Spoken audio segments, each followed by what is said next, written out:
how important is the role of Pakistani diaspora in Western societies? The world is also becoming integrated in ways that it never was before. It was never before. It was never was before, right? How American society views Pakistani scholars since your days to the current age? The important thing was to create a proper academic culture in our society, get people to start reading, get people to start writing, and writing much better than the kind of trash that passes for research these days. So reading is a major problem. Writing is a major problem, right? People don't know how to express themselves. They haven't been taught how to do it. And when they go into those international systems, this is what holds them back. Pakistanis and overall Muslims living in United States of America, what they need to do in order to adjust in these changing circumstances. If somebody wants to go there and study, there's a very good chance that they can find a job there and stay. Very true. Right? If somebody wants to go there and not study and just use that visa in order to get there and then find a job, pretty soon they'll be found out. And that's just like the example of the good product and the bad product. Right? And it is our responsibility to make sure that we send the best of our people. Despite a lot of funding, despite a lot of cuts even on higher education, and as I said, despite a lot of funding in the past, Pakistani education sector is still confronted with challenges. Pakistan has basically one major problem, and that is the problem of governance. Governance. The elite of this country really are very dismissive of education because honestly, they themselves are not educated people.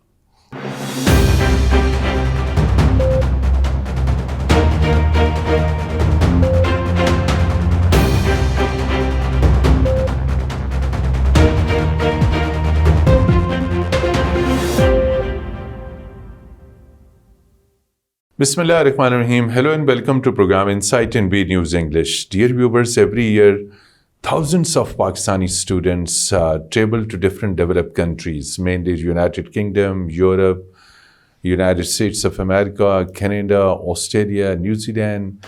And these are all called developed countries in search of first high quality, better education. And then once they complete education, they try to explore opportunities so that they can work over there, they can live.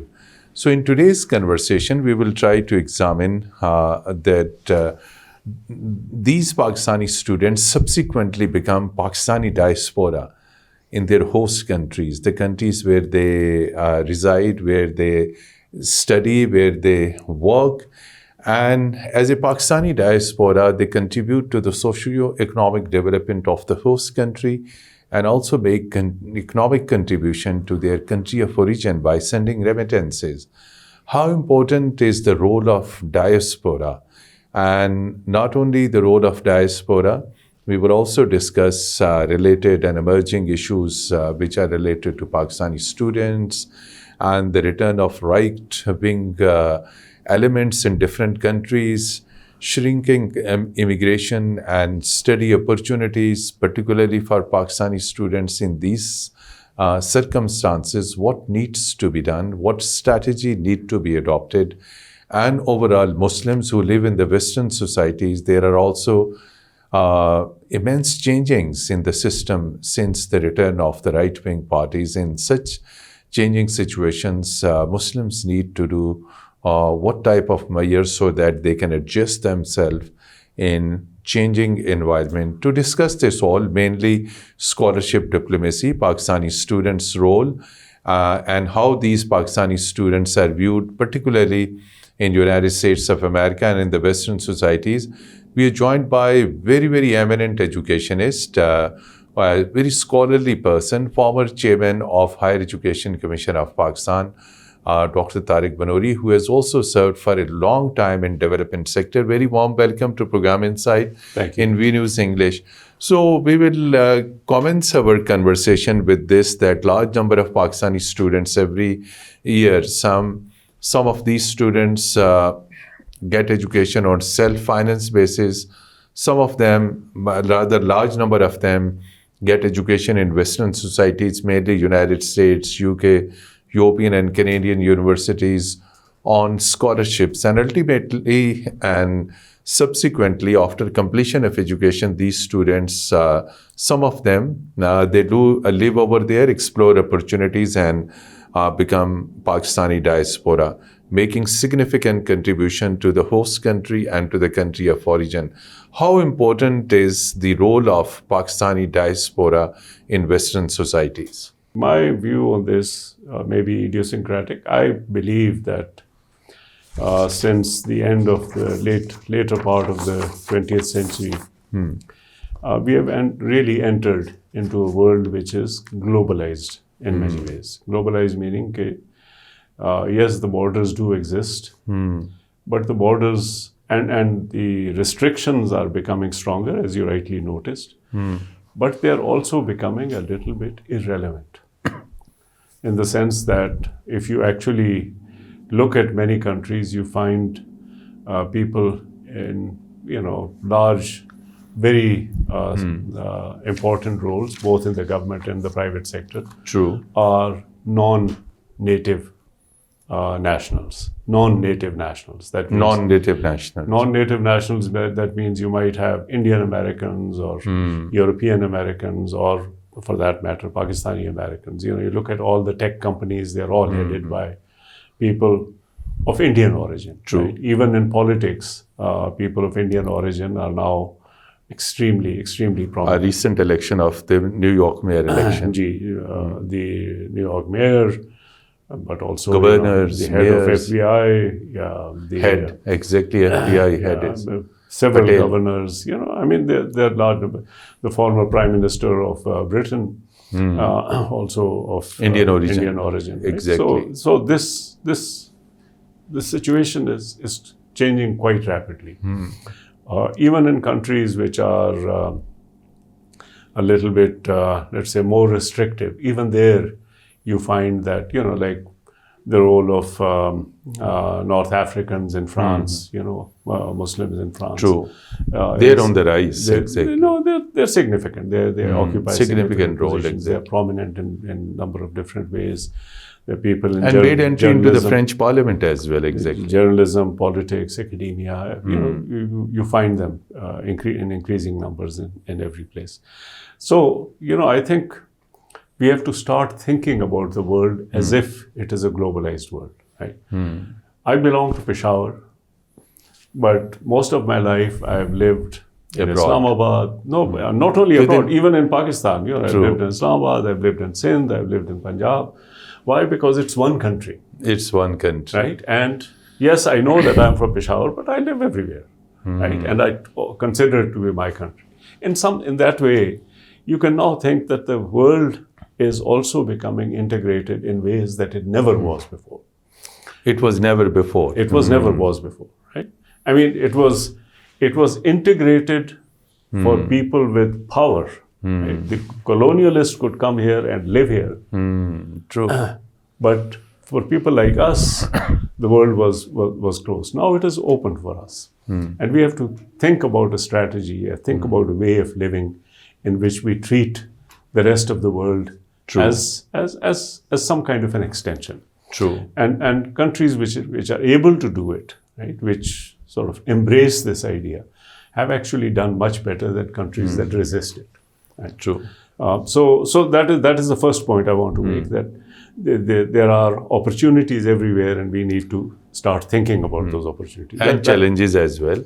And challenges as well, but we'll come to that in a minute because of the recent changes. The second thing is, so for instance, I'll give you one example. When I was chairman HEC, one of the things I raised with my colleagues was whether we should basically remove all restrictions on scholarships that we give for foreign studies. For foreign studies. Right. Remove all restrictions. Right. So there have been certain restrictions? No. The restriction is that if you go there, you have to come back. Otherwise, signing a bond. Exactly. Signing a bond. I said, let them go. If they work there, that is also good. They will contribute to the country. Right? They'll Wonderful. contribute in many ways. Right? And the situation, of course, is if a rich person's son or daughter goes abroad, they can do whatever they want. But if a poor person goes on scholarship, we basically force them to come back. Why? Let them stay. That is. And the thing is that the pull of the country is strong enough. I mean, obviously, I was very successful abroad. I had, important positions in universities, in the UN system, in the think tanks. But the pull of the country was great enough. I always kept coming back. And I find lots of people who really want to come back. And Still. No, all the time, every time. You sit down with your Pakistani friends in other countries, and one of the topics that always comes up is people want to go back, right? Or people want to contribute. So you mentioned remittances. It's not only remittances. I served on the board of one NGO in the United States called the Human Development Foundation. It's very active over here. We raise money from ordinary Pakistanis, from the diasporas, to invest in development funds in Pakistan. True.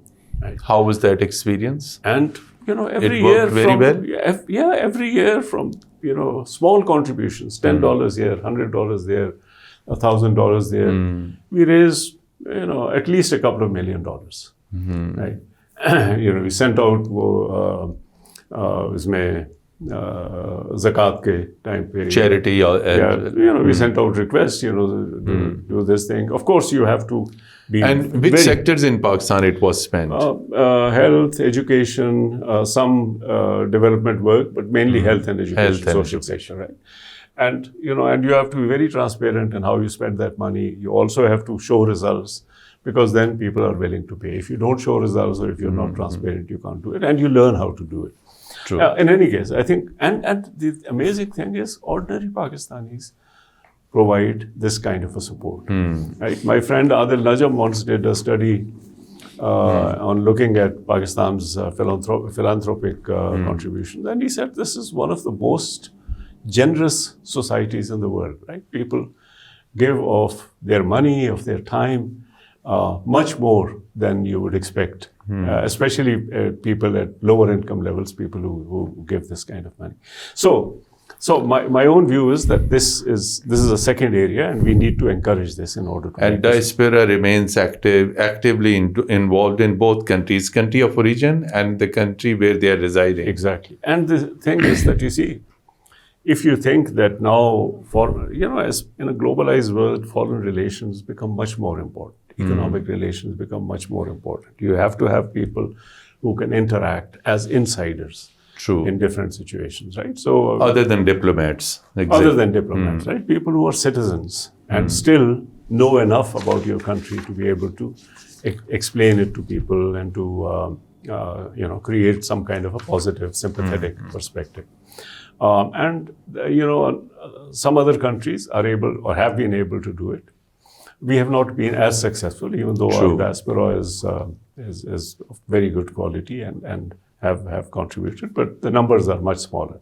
The numbers, I can give you one example. Of course, in other countries it's larger. In the United States, the National Institute of Education estimated that, and these are numbers from when I was chairman HEC, which is a few years ago, that there were like something like 8,000 Pakistani students in American universities.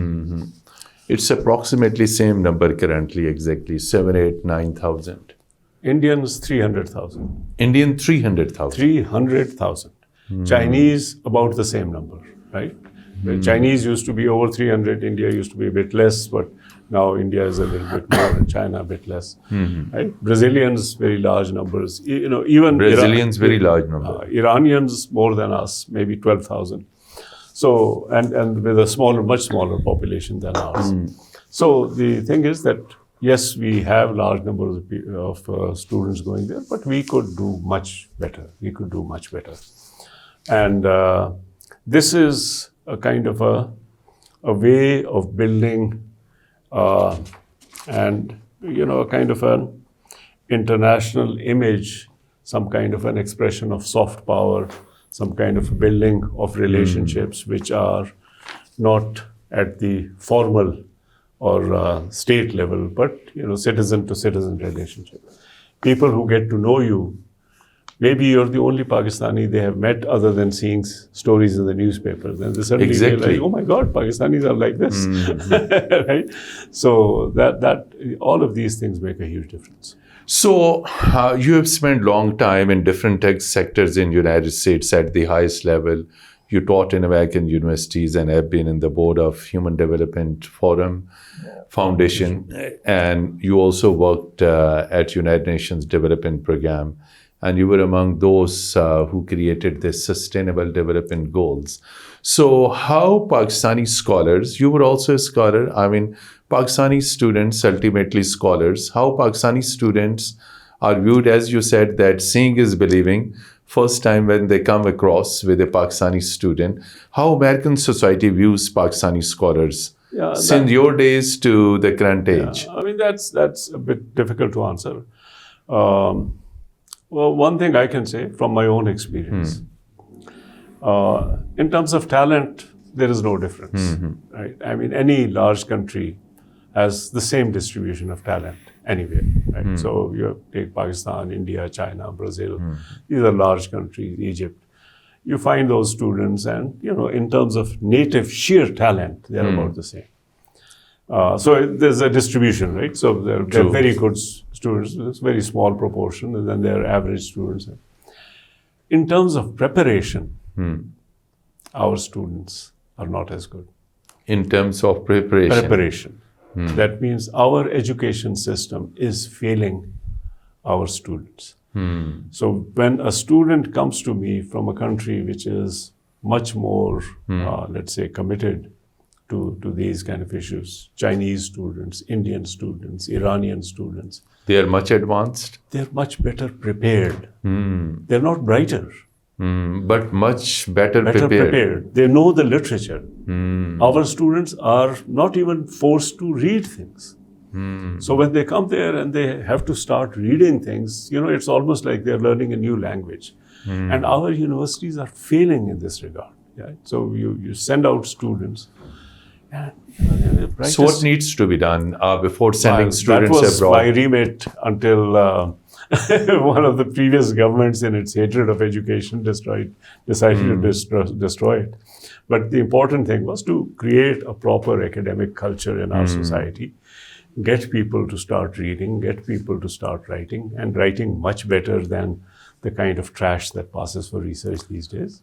This is, you have highlighted very, very important point. Currently, you must have been monitoring, observing, since you are in education, is reading habits are extremely declining. Yeah, and people don't get me started on this. Yes.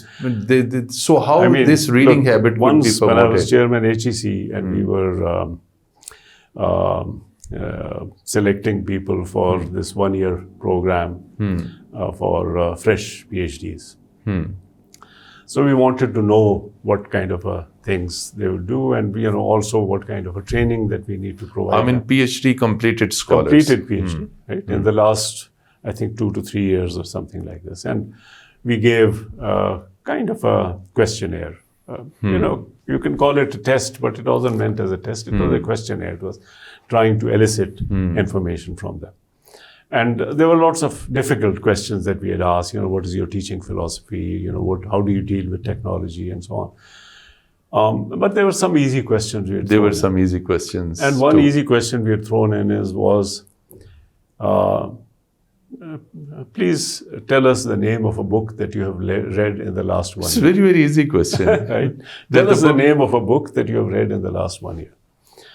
Out of, I think, 537 or something candidates, about 200 left it blank.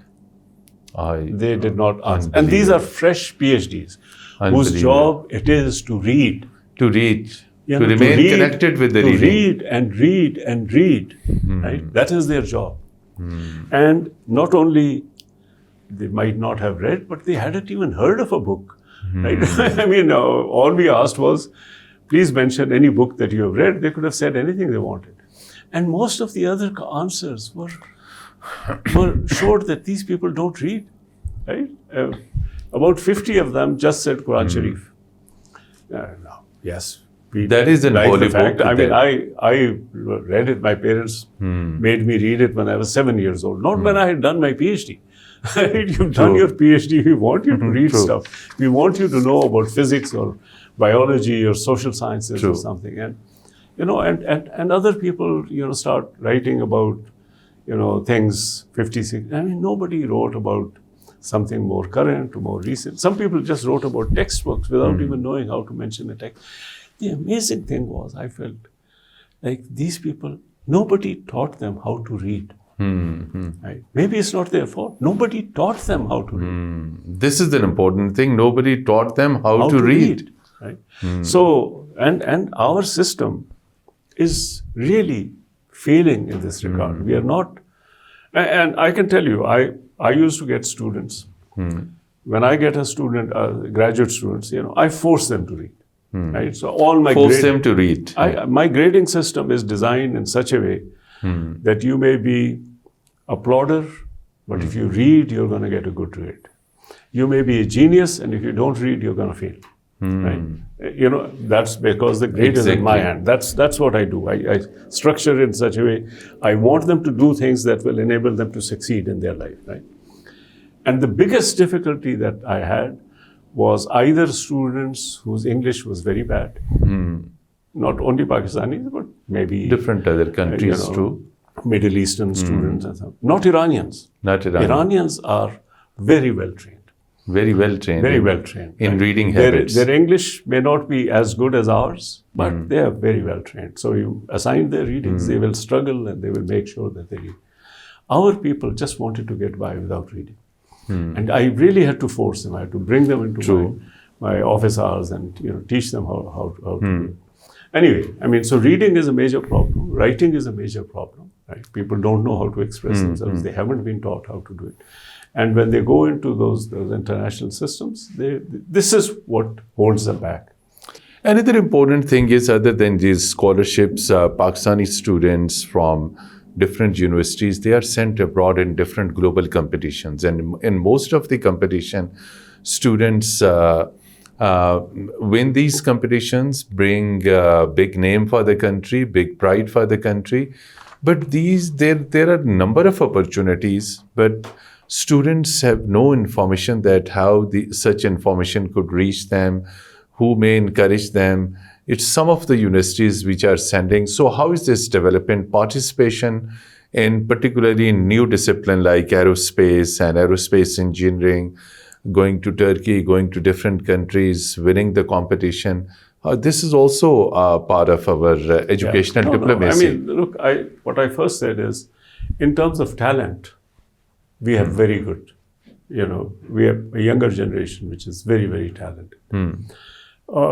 So we used to run this, when I was at HEC, this Huawei competition, we used to run in Pakistan before it went to the regional this thing. And you always had students which would do very well, not only in Pakistan, but also in the regional and the global competitions. And the top of the line people really are work hard and they know how to do it. Let me put it this way. You and I are products of the same system. The system taught us things. Exactly. Right? But there are lots of things which we learned ourselves. And, the habits of reading and the habits of writing are things that we developed, although there were no formal courses or programs or something. If I look at some of the best of our students, and maybe the 2 or 3 very decent universities, their students are really can compete with anybody in the world, right? And if I look at the top who are self-motivated, nothing can stop them. True. But those are not the ones we are talking about. We are talking about a university with 30,000 students has to make sure that the vast majority of them are able to succeed in life. That's the purpose of it. The top 1% are going to succeed no matter what you do. Right? And I really don't bother myself with the top 1%. Yes, I do want them to go farther than they would have gone otherwise. But I'm really concerned about the middle tier. Middle tier. And that's really what we should be doing. We should actually be giving them ways of working and operating and interacting that will enable them to be successful in their life no matter what we do. You have just returned from United States and you frequently travel over there. US is among those countries where right-wing forces are, of course, they are in power corridor. I mean, they're over last almost 1 year, we have seen tremendous changings in United States of America. Similar things we are witnessing in United Kingdom and European countries. Right-wing ultra-nationalist powers are back to the power. So in such extraordinary changings, Pakistanis and overall Muslims living in United States of America, what they need to do in order to adjust in these changing circumstances. There's an Urdu verse by Mir Taqi Mir. जो गुजरते थे मीर पर सदमे, अब वही कैफियत सभी की है. अब वही कैफियत सभी की है. What we are now witnessing in those countries is something we have been doing in this country for decades. For decades. So you want to know how a Muslim should behave in America today? You should ask the minorities in Pakistan how to behave. Yeah, invite a Hindu, invite even minority sects like Shias or Ahmadis. Within Islam, exactly. Within Islam, there are different sects. Ask them and say, how can you survive in a society which has become so hostile? Right? We've been doing it. Now this seems to be becoming a norm. It doesn't justify what we've been doing. We actually need to learn from our own experience how to conduct ourselves. Now, the main thing you will notice are, and I will just give you positive examples, right? I think Zoran Mamdani is a very good positive example in New York, right? He's a Muslim. He's an unabashed Muslim. He never hides or is defensive about the fact that he's Muslim. You know, he carries it, and he's friendly. He's with all faiths, exactly. With all people, with all colors. He's respectful. He's imaginative. He tries to find solution. He tries to be helpful, and he's popular. And he's popular, and he's young. And he's popular, right? And you know, in some sense, you can say he's a political genius because nobody expected somebody like him. He's a good example of this. But he's not the only example. Mehdi Hassan, who is another, exactly. Is a good example. I mean, you know, he comes across as somebody who's reasonable, but not defensive. Not defensive, true. He's comfortable in his skin. This recent incident happened in Australia. These were some of the first people who came out and condemned it. Right? And they also tried to set the record straight that, you know, look, the person who saved them was also Muslim. Was also Muslim, exactly. And that is the one that we associate ourselves with, right? And so they're out there trying to project it.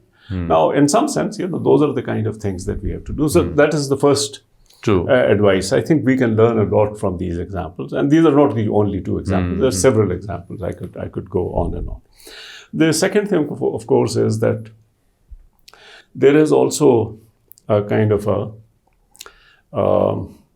you know, like when you send an ambassador abroad, you have to ask yourself who's the best person to represent you, right?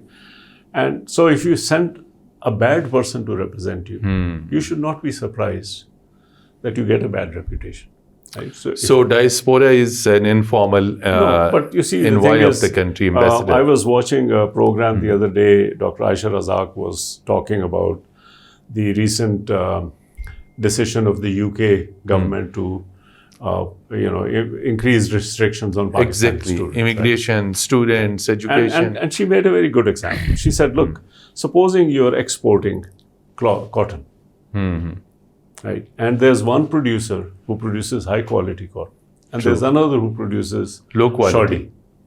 And you mix the two so that people can't tell. My goodness. What will people do? What will people do? They will be confused. So you need to make sure that you send the high quality cotton. Exactly. Right? If somebody wants to go there and study, there's a very good chance that they can find a job there and stay. Very true. Right? If somebody wants to go there and not study, and just use that visa in order to get there and then find a job, pretty soon they'll be found out. And that's just like the example of the good product and the bad product. Right? And it is our responsibility to make sure that we send the best of our people. But on the other hand, there are phony universities and colleges as well, which just attract... And it is our job, and that is HEC's job, to tell people about phony universities. That which one is the original one, genuine, and which one is the phony one. Yeah, I mean, the phony universities, HEC actually did quite a good job. They have a list. If anybody asks them, they will tell you this is a recognized university, this is not. A lot of people in Pakistan, there are celebrated cases that they have degrees from so-called from unrecognized universities and so forth, and they were caught. But the thing is, HEC is able to provide answers. So if the young people want to go abroad, I would tell them, if you find a position at a university, ask HEC whether this is a genuine, recognized university or not. So that is something that we can do. Right? Even within those universities, I think there's lots of advice available, which is a good university, which is a bad university. I don't like this ranking system, but still it gives you a little bit of information between the things. So you can use the ranking system in order to determine this. Lastly, I would like to seek your opinion. What is the roadmap to the development in Pakistan? What needs to be done as far as education sector is concerned? Despite a lot of funding, despite a lot of cuts even on higher education. And as I said, despite a lot of funding in the past, Pakistani education sector is still confronted with challenges. Look, Pakistan has basically one major problem, and that is the problem of governance. Governance. Yeah, that is true in education as much as it is true in your overall government, as much as is true in health, as much as it is true in every sector, right? The urban management sector or the other sectors. In Pakistan, the education system, there's a lot of governmental interference in education. And that actually means management of the education system by people who are themselves not what we would consider to be educated, by uneducated people or semi-educated people. These are people with degrees, but nobody would really call them educated. The government should get out of this and basically leave it to the educated people to manage and say, this is what we can teach you. That's the first important thing. The second thing is that at least since 2018, the government has become extremely hostile towards education. How come? Certainly towards higher education. The funding cuts began in 2018. Right? Until then, if you see the trend, funding for higher education was increasing more or less at the rate of population growth. You have more people and inflation and so forth. You have more people, you need more money, you have more seats and so forth. At that time, they stopped increasing it, right? They froze it. And the funding today, 7 years later, is less than what it was in 2018. In the meantime, your population has grown by 20% or 30%, whatever the number is. Your inflation has gone through the roof. The exchange rate has devalued. Everything costs more. Professor salaries have increased. All the universities are in a crisis. And essentially what it means is that the system cannot run itself. So the second thing is the government has to have some formula. I tried to give them a formula, but I realized that the problem was not that they didn't understand. The problem was that they were actually hostile to it. They really did not want our people to be educated. This is amazing thing, an unbelievable information you are sharing. Mateen, this is a fact. The elite of this country really are very dismissive of education because honestly, they themselves are not educated people. I know I'm going to make a lot of enemies, but they are not educated. But with this only short answer, with this, then we can't achieve the goals of development, sustainable development. No, all of that is a pipe dream. The main thing is, yes, for the country needs to address its governance system, and we need a separate session, and I can tell you how to do it. But in education, the answer is very simple. Number one, the government should actually just Pull out from withdraw education. from the micromanagement of the education system. Get rid of the post of chancellors. Let the universities elect their own chancellors. Let they have, a clear, Independent transparent system. Let the syndicates be run by the vice chancellors and not by the government. Let the appointments be completely in the hands of the syndicates. Also strengthen the syndicates, strengthen those systems so that they are able to do their job better. That's number one. And number two, to create a predictable funding formula, which is in accordance with the growing demand for higher education. Right? Which is in accordance with the growing demand for higher education. I give them a formula. You decide on a per student subsidy to enable poor people. Rich people can afford education. They can send people abroad. True. But it's the middle class and the poor people who cannot afford it. And for that, we need to subsidize it. And to give a per student subsidy, we calculated the numbers per student, and Pakistan is one of the lowest per student subsidy that the government provides. Lowest. True. So just put it make it predictable in accordance with population growth, in accordance with demand growth, in accordance with the inflation. You just have that formula. And distribution not according to favoritism, but according to a given formula based on students and based on performance. That is the only that's a simple thing. Other than that, let the universities then handle this thing, and you hold them accountable through other means. Thank you so much indeed, Dr. Tariq Banuri Saab, former Chairman, Higher Education Commission, for sharing your strategic thoughts, insightful information, how country can make significant progress in different fields, and provided that there has to be sincere approach by the funding authorities, that means by the successive governments, to the education sector, and the right word you use, predictable funding formula for higher education. And that works only. And another takeaway is that Pakistani diaspora represents Pakistan abroad, wherever this diaspora lives, particularly in Western societies. They contribute to both countries, to the country of origin and the country where they are residing. Thank you so much indeed. Despite your busy schedule, you spared time and participated in our talk show. Dear viewers, till our next program, goodbye and Khuda Hafiz.